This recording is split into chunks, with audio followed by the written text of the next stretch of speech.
Hello friends, വഴുതന കൃഷിയെ ബാധിക്കുന്ന ഒരു ശത്രുകീടത്തെക്കുറിച്ചാണ് ഞാനിപ്പോൾ നിങ്ങളോട് പറയാൻ പോകുന്നത്.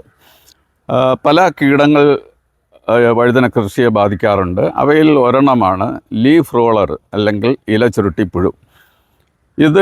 ഇതിൻ്റെ ആക്രമണം ഒരു പ്രത്യേക രീതിയിലാണ്. ഇതിൻ്റെ ചെറു പുഴുക്കൾ, മുട്ടയിൽ നിന്ന് വിരിഞ്ഞു വീഴുന്ന ചെറിയ പുഴുക്കളാണ് ഇലയ്ക്ക് നാശമുണ്ടാക്കുന്നത്. ഇത് കയറിക്കഴിഞ്ഞു കഴിഞ്ഞാൽ ആദ്യം ഇതിന് ചുറ്റുമുള്ള ഇലകളെല്ലാം ഒന്ന് കൂട്ടി യോജിപ്പിച്ച് അതിനെ ഒന്ന് ചുറ്റിക്കെട്ടി ഒരു കൂടുണ്ടാക്കുകയാണ് ചെയ്യുന്നത്.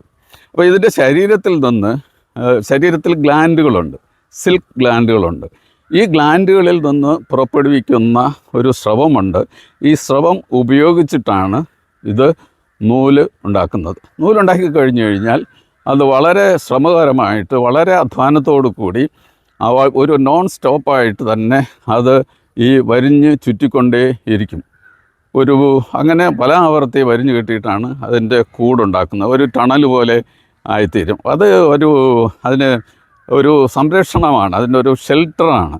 അതിനകത്ത് അത് താമസിക്കുക മാത്രമല്ല, അത് മറ്റു ശത്രുകീടങ്ങളിൽ നിന്ന് രക്ഷപ്പെടാനുള്ള ഒരു സുരക്ഷിതമായിട്ടുള്ള മാർഗ്ഗമാണ്.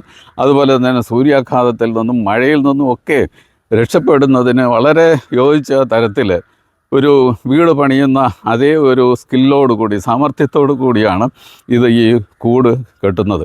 അത് കണ്ടുകൊണ്ടിരിക്കാൻ വളരെ രസകരമാണ്, വളരെ നോൺ സ്റ്റോപ്പായിട്ട്. അത് കൂടുതലും ഇതിൻ്റെ ആക്ടിവിറ്റി നടക്കുന്നത് രാത്രി സമയങ്ങളിലാണ്. ഞാൻ രാത്രി 2-3 തവണ അർദ്ധരാത്രിയും ഒക്കെ ഞാൻ ഒന്ന് നോക്കിയിട്ടുണ്ട്. അപ്പോഴൊക്കെയും അത് നോൺ സ്റ്റോപ്പായിട്ട് ഒരു വിശ്രമവുമില്ലാതെ ഒരു കൂട്ടം പുഴുക്കൾ ഇങ്ങനെ ഈ പ്രവർത്തനത്തിൽ ഏർപ്പെട്ടുകൊണ്ടേയിരിക്കുന്നതായിട്ട് കാണാനായിട്ട് സാധിച്ചു. അതിൻ്റെ ഈ ആക്ടിവിറ്റി സ്റ്റോപ്പ് ആകുന്നത് എപ്പോഴാണെന്ന് പറഞ്ഞാൽ, ഈ സൂര്യൻ്റെ പ്രകാശം അടിക്കുമ്പോൾ, അല്ലെങ്കിൽ ചൂടടിക്കുന്നത് വരെ അത് പ്രവർത്തിച്ചു കൊണ്ടേയിരിക്കും. സൂര്യൻ്റെ ചൂടടിക്കുമ്പോൾ മാത്രമാണ് അത് ഒന്ന് സ്റ്റോപ്പ് ആകുന്നത്. അപ്പോൾ എല്ലാം ഉള്ളിൽ കയറി ഈ കൂടിനകത്ത് വളരെ സുരക്ഷിതമായിട്ട് അതിനകത്തുള്ള ഈ പച്ച നിറത്തിലുള്ള ഫോട്ടോസിന്തസിന് സഹായിക്കുന്ന ആ ഏരിയ മുഴുവൻ അത് നശിപ്പിക്കും. അപ്പോൾ ഇത് കണ്ടുകൊണ്ടിരിക്കാനൊക്കെ രസകരമാണ്. എങ്കിൽ തന്നെയും ശരിയായിട്ട് നമ്മളത് ശ്രദ്ധിക്കുകയും യഥാസമയം വേണ്ട നിയന്ത്രണ മാർഗങ്ങൾ സ്വീകരിച്ചില്ലെങ്കിൽ ഇതിൻ്റെ ആക്രമണം വളരെ വ്യാപകമാകും. എന്ന് പറഞ്ഞു കഴിഞ്ഞാൽ ഒരിലയിൽ മാത്രമല്ല, ഇത് നമുക്ക് കണ്ടുപിടിക്കാൻ വളരെ എളുപ്പമാണ്. ഈ ഫോൾഡ് ചെയ്തിരിക്കുന്ന, ചുരുട്ടി പിടിച്ചിരിക്കുന്ന ഇലകൾ കണ്ടു കഴിഞ്ഞ് കഴിഞ്ഞാൽ നമുക്ക് മനസ്സിലാവും ഇത് കയറിയിട്ടുണ്ടെന്നുള്ള, അറ്റാക്ക് തുടങ്ങിയിട്ടുണ്ടെന്ന് മനസ്സിലാക്കാനായിട്ട് സാധിക്കും.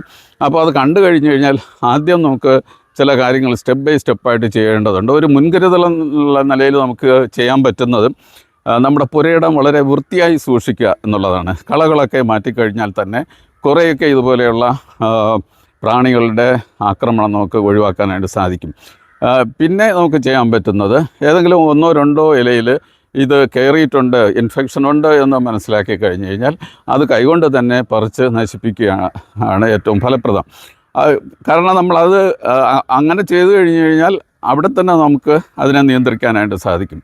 എന്നാൽ കുറച്ചും കൂടെ വ്യാപകമായിട്ട് ഇത് കാണപ്പെടുകയാണെന്നുണ്ടെങ്കിൽ നമുക്ക് ചെയ്യാൻ പറ്റുന്നത് നീം ഓയിൽ 1 ലിറ്ററിന് 2 ml എന്ന തരത്തിൽ നമുക്ക് മിക്സ് ചെയ്ത് ഒന്ന് തളിച്ചു കൊടുക്കാം.